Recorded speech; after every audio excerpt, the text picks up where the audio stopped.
Ali, could you make a video where you kind of detail your typical training for a week? I know you've referred to it generally a few times, but details would be nice. That's a good question. 1,500 calorie data rate here. 1,500 calories. This is about 23 large medjool days. It's about 1,500 calories. Just a bit of water. Sugar. So, typical training a week. I keep a training diary, yeah? So here we have my training since January 2000. So if you ask me how many kilometers I cycled in August 2000, it's 1,090. In August 2003, it was 3,605. And if you ask me how many kilometers I did on the bicycle in March 2007, it was 0. I did 0 kilometers in March 2007. And then in September 2007, I rode 395 kilometers. And in February this year, I did 405 kilometers. So 100 Ks a week. So I can do 515 Ks in a day. So I did 405 just gone in February, so hardly anything. And running wise, I've kept a running journal since 2008. And in January 2008, I ran 0 kilometers. In May 2009, I ran 7 kilometers. 7, not 70, 7 kilometers.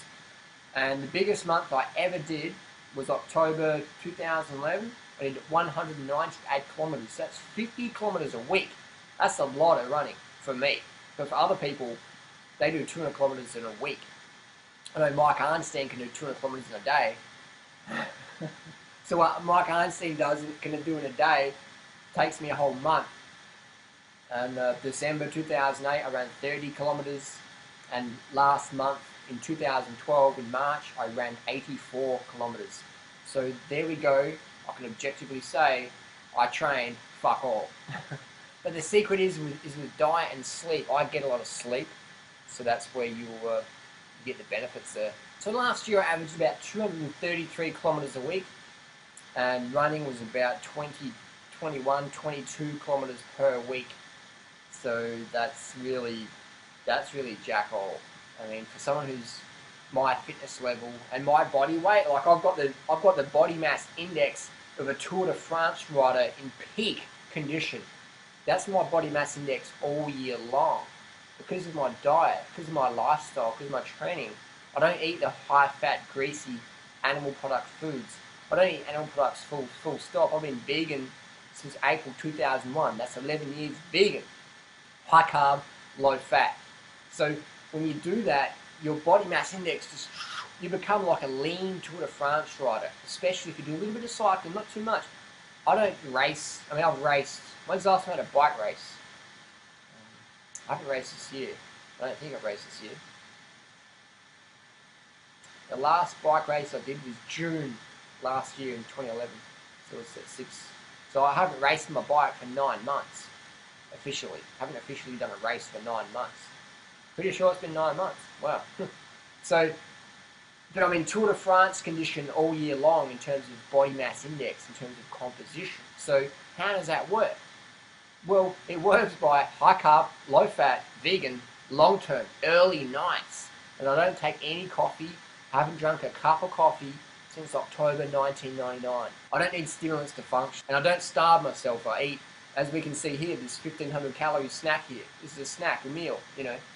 This whole Durianrider, just dates and water, nothing else, has got less than 1 gram of fat.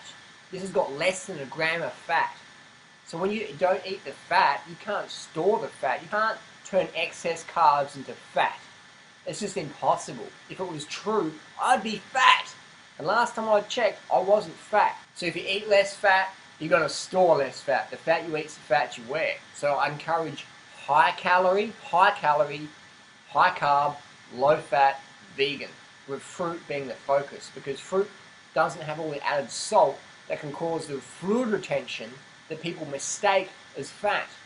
So if you can store 20 pounds of salt retention, fluid retention, if you don't train it out, if you don't pump it out from your lymphatic system. So then you go, oh, I'm getting fat from eating carbohydrates, but no, you're getting fat from all the fucking salt you add to your rice and pasta, and that's just storing as fluid retention. Because if we look to nature, the body's requirement for sodium is very, very low, maybe 500 milligrams a day. So a lot of people are eating 5,000, 6,000, 8,000 milligrams of salt a day, and if they have a bit of time off, they start to pop, pop, pop, pop, pop, pop. They're not getting fat, but they're getting salty. They're getting puffy. It looks the same as fat. It feels the same as fat. And people go, I'm getting fat, I'm getting fat. It's like, no, you're getting puffed up. You're getting edema. So that's the training I do. I do fuck all training. I'd like to do a running race whenever there's one there because it's a good example. I win most of the running races I do. I win them because the level of fitness in society is so fucking low that it's not hard to win a running race. And if I don't win, I at least get top 10 in 99% of the running races I do. So I like to do running races because it's a good example to show the vegan lifestyle and be a bit of a crusader. And I like to use my bicycle for transport and exploring new places, getting some adventure, meeting new people. But you'll never ever see me exercising. I haven't exercised for years. I won't never exercise again. Exercise fucking sucks. Exercise is boring. I can't exercise. So I don't promote exercise, but I do promote adventure. I do promote increasing your fitness. I do promote challenging yourself against your friends, your foes, whoever, against the clock. I do promote that. I do promote self-exploration by bodily activity, by bodily movement.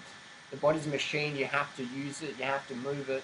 So that's my details of my training, is I ride my bike to the shop and I try and do a running race whenever there's one around. I'll go and do a running race. So that's it. That's basically my training. I ride my bike to the shop. I like to ride my bike up new roads. I like to run new places, and that's it. And it averages up about 233 kilometres a week of the year. Running's about 21, 22 Ks a week. So that's as objective as I can give you. I don't follow a program. I just make sure I get lots of sleep. I just make sure I eat a lot. So I try and make sure I focus on eating more than training. I always make sure I eat more, because for me, most of my training is actually eating and sleeping. Eating and sleeping should be most of your training. You should spend more time eating and sleeping than training. You should spend like 10 times, literally 10 times more time eating and sleeping than training itself. Training should only take up maybe half an hour of your day, or an hour maybe if you're commuting your bike to work and stuff. More than that, you're doing a bit too much unless you're a professional athlete with no responsibilities. Me, I've got responsibilities, sort of. So I don't like to commit too much time to activity. Just enough to stay healthy and stay fit, but not too much. So that's it. There you go. Easy. Easy. Just live the adventure lifestyle. Don't forget to like, share, and subscribe this video if you want to see more. Post your comments and questions down below. See you soon.